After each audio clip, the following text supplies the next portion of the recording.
Lieutenant colonel Shariful হক ডালিমের আমি major ডালিম বলছি বইয়ের এই পর্বে। স্যার, দুর্নীতির অভিযোগে যাদের গ্রেপ্তার করা হয়েছে তাদের এভাবে বিনা বিচারে ছেড়ে দেয়া হলে এ সরকারের সুনাম ক্ষুণ্ণ হবে। তথাকথিত স্বাধীনতা লাভের পর সেই আমলাতন্ত্রের অবকাঠামো অটুট রেখে দেশকে লুটেছে সাদা চামড়ার জায়গায় জাতীয় ব্রাউন সাহেবেরা। টিপিক্যাল আমলাতান্ত্রিক মানসিকতা। আবিদুর রহমান অতি কৌশলে ঘুষ দেবার ধৃষ্টতা দেখান। প্রত্যেক ধনী ব্যক্তি মনে করেন যে কোনো জিনিসই টাকায় কেনা যায়। অক্টোবরের শেষাশেষি ঘটল আরেকটি ঘটনা। এক সন্ধ্যায় মেজর শাহরিয়ার রেডিও কন্ট্রোল থেকে জরুরি ফোন করে ডেকে পাঠালো। হ্যালো স্যার, আসসালামু আলাইকুম। ওয়ালাইকুম আসসালাম। আজ রাতে আবিদুর রহমানকে কাস্টাডি থেকে বের করে লন্ডন পাঠাবার বন্দোবস্ত করেছেন প্রেসিডেন্ট। এ বিষয়ে আপনি কিছু জানেন কি? বলল শাহরিয়ার।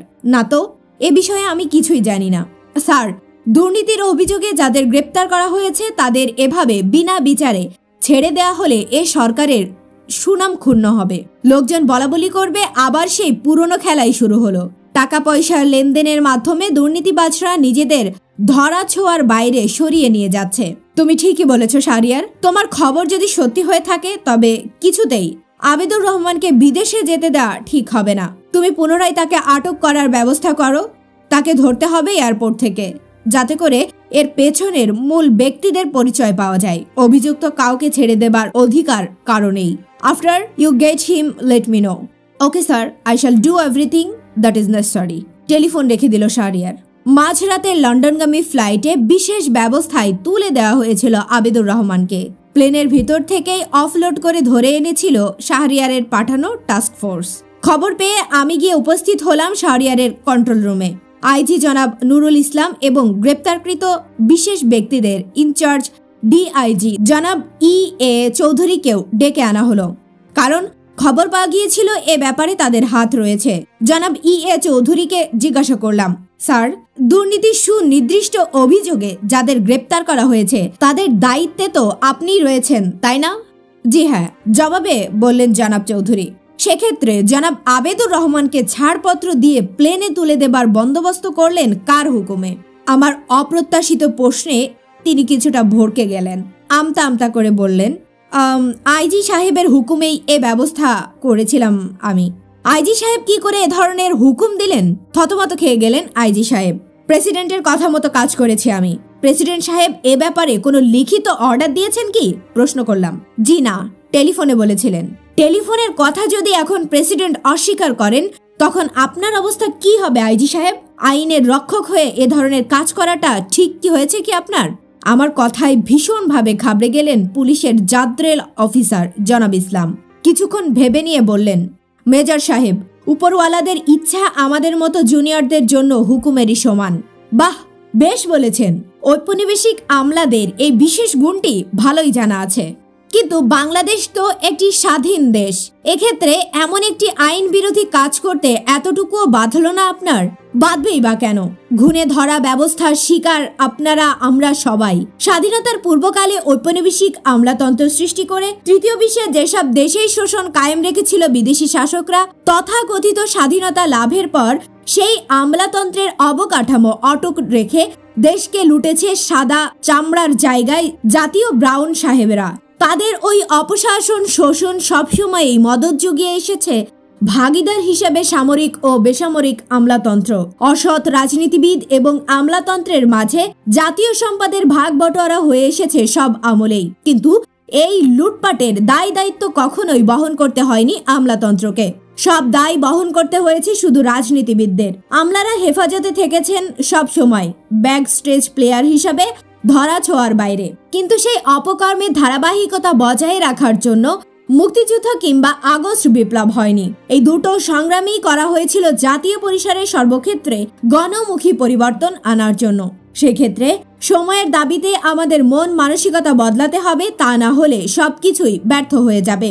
আইজি সাহেব প্রেসিডেন্ট যদি আপনাকে সে ধরনের কোনো কথা বলেও থাকেন তখন একজন অভিজ্ঞ অফিসার হিসাবে তো আপনার বলা উচিত ছিল যে কাজটা বেআইনি, বিধায় করা ঠিক হবে না, তাই নয় কি?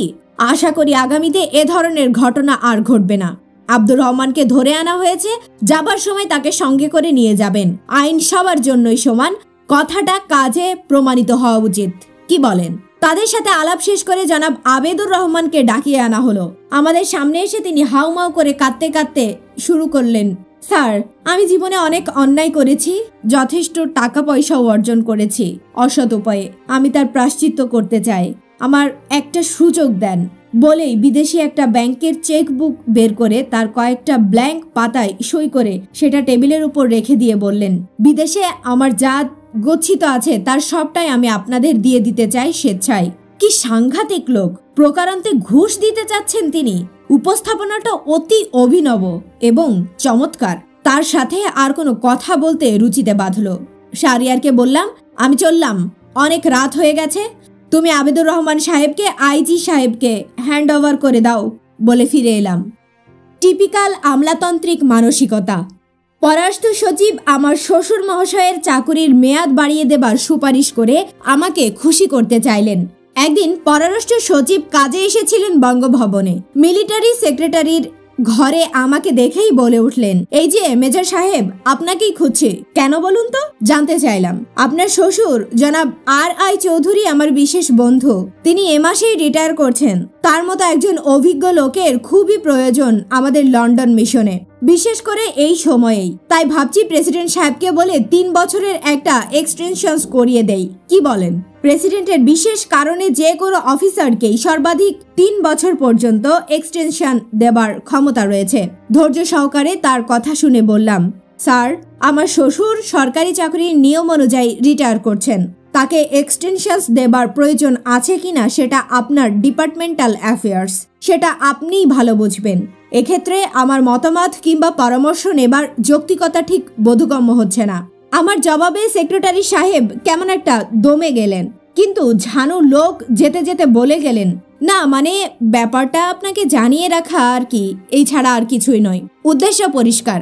তিনি আমাকে জানান দিয়ে গেলেন আমার শ্বশুরের এক্সটেনশনটা হচ্ছে তারই উদ্যোগে। তিনি পরে ঠিকই প্রেসিডেন্টের কাছে ফাইলটা পাঠিয়েছিলেন স্ট্রংলি রেকমেন্ড করে, তবে আমি সেটা হতে দেইনি প্রেসিডেন্টকে অনুরোধ করে।